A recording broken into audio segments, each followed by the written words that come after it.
பிடித்த சீரியல்களின் full எபிசோடுகளை Sun டிவியில் ஒளிபரப்பான உடனே எக்ஸ்க்ளூசிவாக சன் நெக்ஸ்டில் மட்டும் ஃப்ரீயா பாருங்கள். நீ உன் முடிவுல உறுதியா இரு.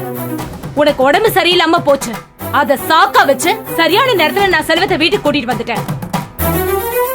மகாவும் புருஷனை அப்படியே விட்டு கொடுக்கற மாதிரி நாடகம் ஆயிட்டு போயிட்டான். எது எப்படியோ அவ ஒழிஞ்சா, கடைசியா உன் புள்ள உன்கிட்ட வந்து சேர்ந்துட்டான். அவனை தக்க வச்சுக்க வேண்டியது உன் கையில தான் இருக்கு. புரிஞ்சு நடந்துக்கோமா?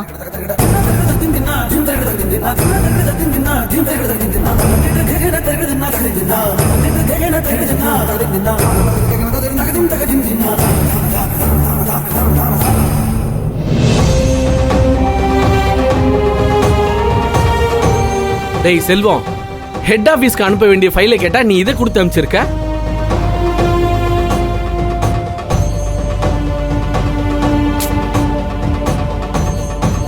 சாரிடா. டேய், நானே கேட்கணும் தான் இருந்தேன், அதுக்குள்ள மாணிக்க விநாயகம் பிரச்சனைனால பேச முடியாம போயிடுச்சு.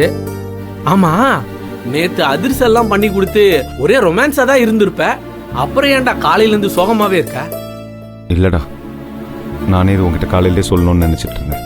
அதுக்குள்ள நீ சொன்ன மாதிரி இந்த மாணிக்க விநாயகர் நல்ல தேவையில்லாத தலைவலியா போயிடுச்சு. நேற்று ராத்திரி திடீர்னு அப்பா வீட்டுக்கு வந்தாடுறா. அம்மாவுக்கு ரொம்ப உடம்பு முடியலன்னு சொன்னார். என்னடா சொல்ற?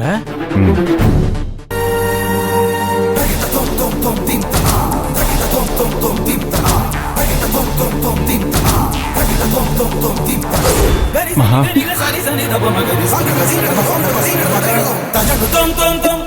அத்தைய பத்திரமா பாத்துக்கோங்க. இவ்வளவு நடந்து போச்சா? ஆமாண்டா, அம்மாவுக்கு உடம்பு முடியலன்னு ஒன்று நீங்கள் இங்கேயே இருந்து அம்மாவை பார்த்துக்கோங்கன்னு மகா சொல்லிட்டு போயிட்டா. ஆனால் அம்மா பதிலுக்கு மகாவை நீ இங்கேயே இருமான்னு ஒரு வார்த்தை கூட சொல்லல. அதை நினைச்சாதான் மனசுக்கு ரொம்ப கஷ்டமா இருக்கு. சரிடா, அம்மாக்கு உடம்பு முடியலனா எதுக்கு மகா உன்ன அங்கேயே விட்டுட்டு போனோம்? டேய், நீ அம்மாவுக்கு சரியாகிற வரைக்கும் கூடவே இருந்துட்டு வந்துட வேண்டியது தானே? டேய், அம்மாவுக்கு முடியலங்கிறது ஒரு நாள் பிரச்சனை கிடையாது. நான் வந்துட்டேன்னா மறுபடியும் அம்மா ஃபீல் பண்ணுவாங்க. மறுபடியும் அவங்க உடம்பு இதே கண்டிஷனுக்கு தான் போகும். அதனால மகா, நீங்கள் இங்கேயே இந்த வீட்டிலேயே அம்மா கூடவே இருங்கன்னு சொல்லிட்டா. நான் அந்த வீட்டில் தான் இருக்கணுங்கிறது முடிவாயிருச்சு. அடுத்தது அம்மா மகாவை ஏற்றுக்கணும், அது மட்டும் தான் நடக்கணும். அதனால ரெண்டு பேரும் தற்காலிகமாக பிரிஞ்சிடலான்னு முடிவு பண்ணியிருக்கோம். ஓ, இதுதான் விஷயமே வா?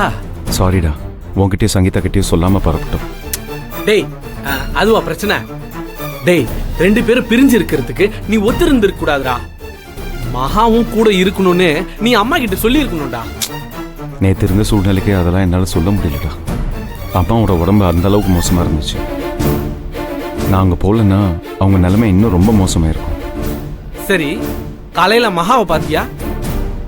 இல்லை, எந்த முகத்தை வச்சுட்டு என்ன அந்த வீட்டுக்கு போக சொல்கிறேன்? நான் போகல. சரிடா, ஃபோன் பண்ணியாவது பேசுனியா? ஆஃபீஸ்க்கு வந்தோடனே ஃபோன் பண்ணலான்னு தான் நினச்சேன். அதுக்குள்ளே இந்த மாணிக்க விநாயகம் வந்து எல்லாத்தையும் கெடுத்துட்டான். மகா சிஸ்டரும் கால் பண்ணலையா? அவளுக்கு ஆஃபீஸில் நிறைய வேலை இருந்திருக்கும். லஞ்ச் டைமில் தான் கூப்பிடுவாளாக இருக்கும். சரி, பரவாயில்ல, நீ ஒரு வாட்டி கால் பண்ணி பேசுடா.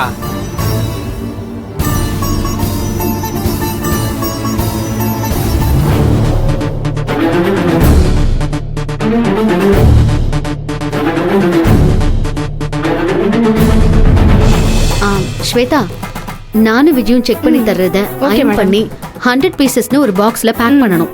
அப்புறம் ஈவினிங் 5 o'clock ஃபர்ஸ்ட் லாட்ட டெலிவரி கொடுத்தாங்க. ஓகே மேடம், புரியுது மேடம். கொஞ்சம் ஃபாஸ்டா வர்க் பண்ணுங்க. அவங்க பேக் பண்றதெல்லாம் நீயும் நோட் பண்ணிக்கோ, சரியா? என்னடா ஆச்சு? சரி, அப்செட் ஆகாத, மறுபடியும் ட்ரை பண்ணு.